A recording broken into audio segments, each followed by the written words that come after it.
Alhamdulillah wa salatu wassalam ala Rasulullah wa ala alihi wa sahbihi wa man wala. Assalamu alaikum. My name is Salim Siddiqui, and thanks for watching this continuing series on the hotconflict.com website.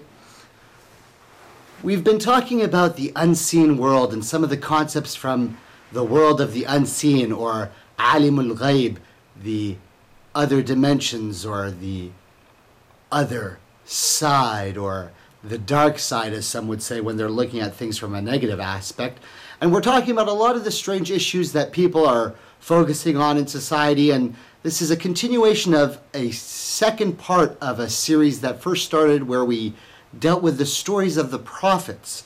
And we gave a detailed explanation of what is some of the spiritual meaning of the stories of the prophets and how that affects us. And now we're going back through some of the unseen spiritual and supernatural parts of the tale to put together some of the pieces.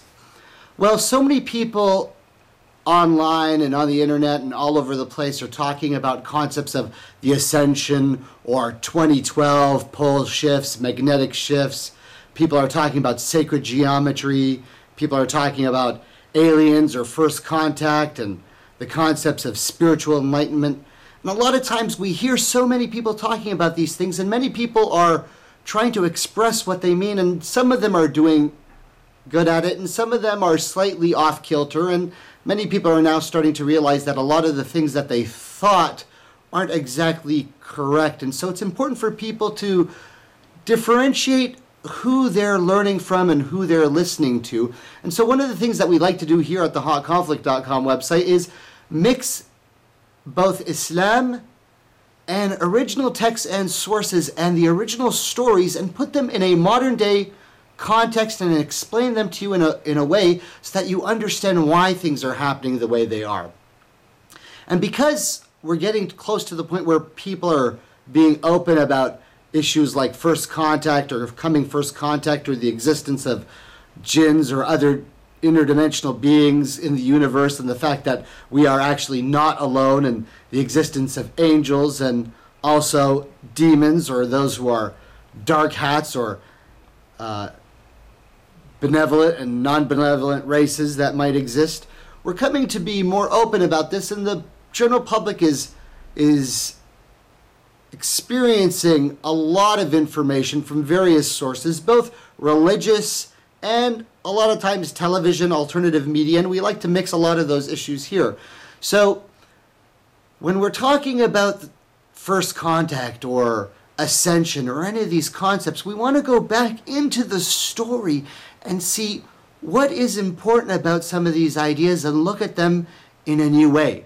Now, if you've been following this series, the last section that we talked about is pop culture reference to the show Lost. But it was there for a specific reason, and we mentioned the hadith of Tamim ad-Dari, and in that hadith we had depictions of a upright walking man-like creature covered in hair, front to back, that spoke, that used the word. We call them in Arabic al-Jassasa, and then we talked in previous episodes about Bigfoot, Yeti, the abominable snowman, Sasquatch, or all the way going back to what could be the mark of Cain and some of the Cain bloodlines. Now, if we're going to continue to talk about the next prophet in line that has a major significance in the story of the prophets, we know that after Cain and Abel and their father Adam, the next major prophet is Noah. But to talk about Noah without giving you any background on what was going on is a big mistake, because you can see by the time we get to Noah, something must have gone seriously wrong, because we all know that Noah's story deals with the flood. So if we're going to talk about coming changes and floods and 2012 and natural disasters and end times and ascension and earth changes, then we really do have to go back and look at the story and think about it again. So let's go back to the creation of Adam. When your Lord Most High says, I am going to create Adam out of clay and mud, and the angels ask, are you going to create a race that will cause mischief and shed blood? And your Lord Most High says, I know what you know not. And Adam is created and Adam is taught the word. Because we said to understand even the supernatural of what's going on, we must go back to the fundamentals of faith, that there is a creator, a supreme ultimate creator, the prime creator, the one who has made the perfection of all that is. Everything that is created and everything exists is created by that supreme architect of the universe, of the universes, Allah, the God. And he has created angels made of the light, of different shapes and forms, that some having wings and some not, but they do not have free will. They obey the commandments of their Lord and they do not disobey.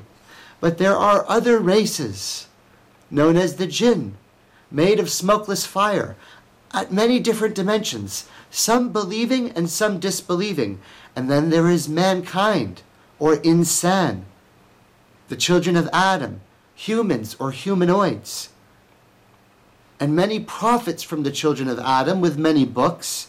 And there is a day of judgment and punishment and reward in heaven and hell, everlasting, paradise and fire for all eternity. And that all of this is by a grand plan. So to understand what's going to happen in our future, we must look back upon the story and see how this all started.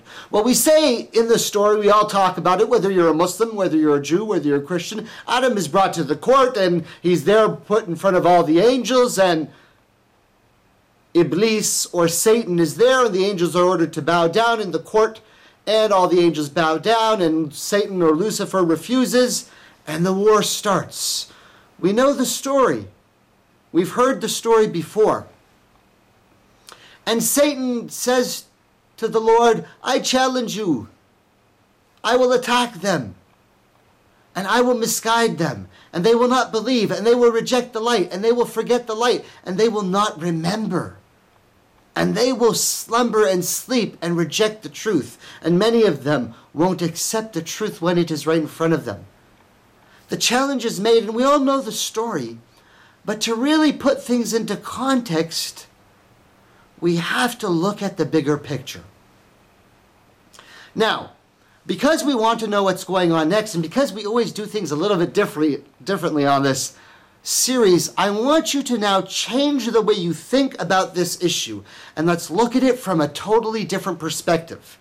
Now, we all talk about how pop culture affects us, or how we can look at things from a different light, and that having a better understanding or a more enlightened view of different cultures and races is something that we're going to need to get accustomed to, not just between races and cultures here on Earth, but if we're talking about open contact with races and cultures of other dimensions and aliens from other planets and galaxies, then our view of how we understand each other and what we're willing to listen to has to change dramatically. So let's change our perspective for a moment. We know from this story that something was going on prior to the creation of Adam. Now, what has been the issue? There have been many other races prior to mankind that naturally evolved. 12 main root races, if you understand the pattern of 12 and the law of 12 in the universe of how everything exists. The sun, the moon, the stars, the patterning of all that exists is based on a certain system. Now, if you understand this as a concept, that many other races prior to mankind existed at many other different dimensions all throughout the universes.